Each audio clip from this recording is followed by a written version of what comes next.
halkan waa hoolka Farjan waa halka ay ka dhacayso xafladda caleemasaarka madaxweynaha maamulka Hirshabelle waxaana xafladani ka soo qayb galay xubnaha maamul goboleedyada dalka ra'iisul wasaaraha dalka iyo golaha wasiirada qaybtood xafladani caleemasaarka madaxweynaha maamulka Hirshabelle mudane Maxamed Cabdi Waare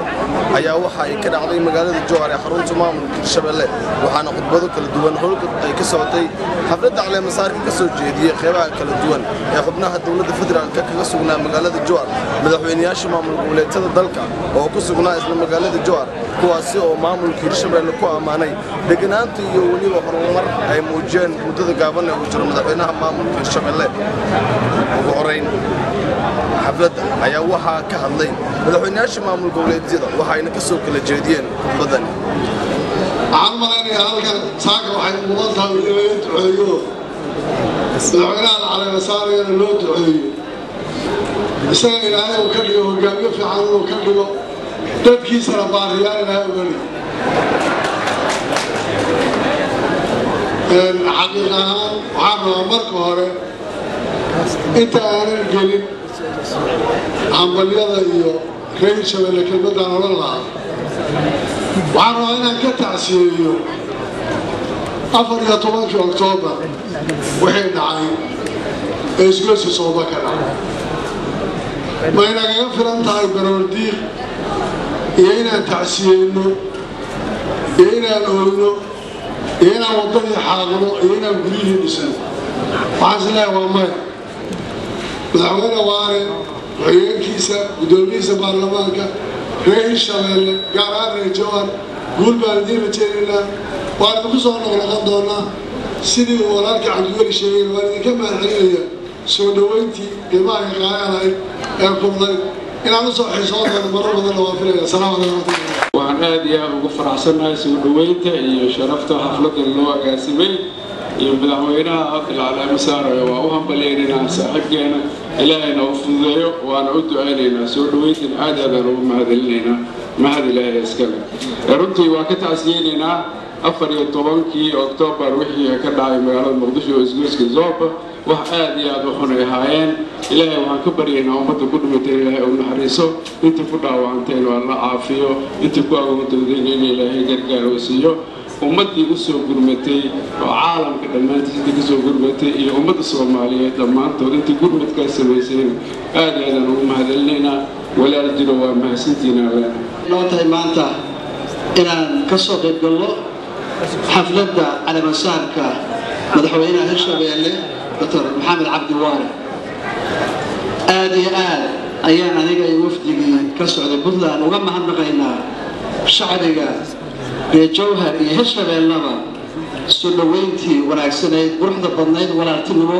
ayna soo dhaweeyeen aad iyo aad uga mahadnaqaynaa runtii waa occasion wanaagsan waa dowladnimada Soomaaliyeed oo horu socota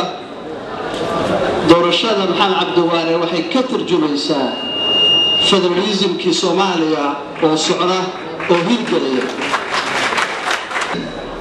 Maxamed Cabdi Waare saaxiibkay 26 sano ayaan israacay dadkii aan Soomaaliya ka bixin oo ku soo ay gobolada waa naqay waa soo wada khariifnay aad loogu baahan yahay dad soo khariifay inay meesha ay qabtaan oo shaqeeyaan 19 ICRC markii dalku kala gaxay oo ummadda qofba meel tegay oo la kala cararay geedaha hoostooda raashinka u geyn jiray nafaqada ummadda Soomaaliyeed haddana waxaan ilaahay ka rajaynayaa hadda oo 20 sano ka soo wareegtay in uu wali u geeda gurmayn doono ummaddiisa iyo ummadda Soomaaliyeed iyo gaar ahaan ummadda Hirshabelle ra'iisul wasaaraha dalka Soomaaliya mudane Xasan Cali Khayre oo qayb ka ahaa madaxdii soo gaartay magaalada Jowhar isla markaana xafladda ka soo qayb galay ayaa sheegay in magaalada Jowhar ee xarunta maamulka Hirshabelle maamaadi ahayd adduunyo Jowhar ka joog aakhirana jano ay tahay mid sax ah kadib markii uu arkay kheyraadka magaalada Jowhar ee xarunta maamulka Hirshabelle intaas ka soo mudane madaxweyne Waare وعارتايقو تاريخا انتي جرتي دولتي هورية صوماليا إناد أهد من دولة دوشقية يسدوها حرمرينتا بيرها لماذا قبلها حتى مدع ضغطها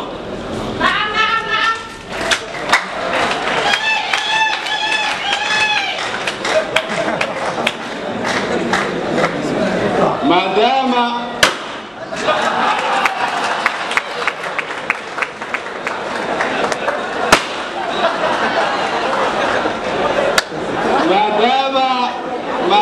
مدن مدحوينه مقالة مدحدا هيرشبيله ay tahay joohar reer jooharna ay leeyihiin halkudhigaasina uu yahay adduunyada joohar ka joog aakhirana janno ka joog xafladani ayaa noqotay xafladii ugu horeysay ee soo kulmisa madaxweynayaasha maamul goboleedyada dalka tan iyo intii magaalada Jowhar ay noqotay caasimadda maamulka Hirshabelle Cabdi Ahmed Maclow Cabdi Taasaki telefishinka caalamiga ah ee bulshada Jowhar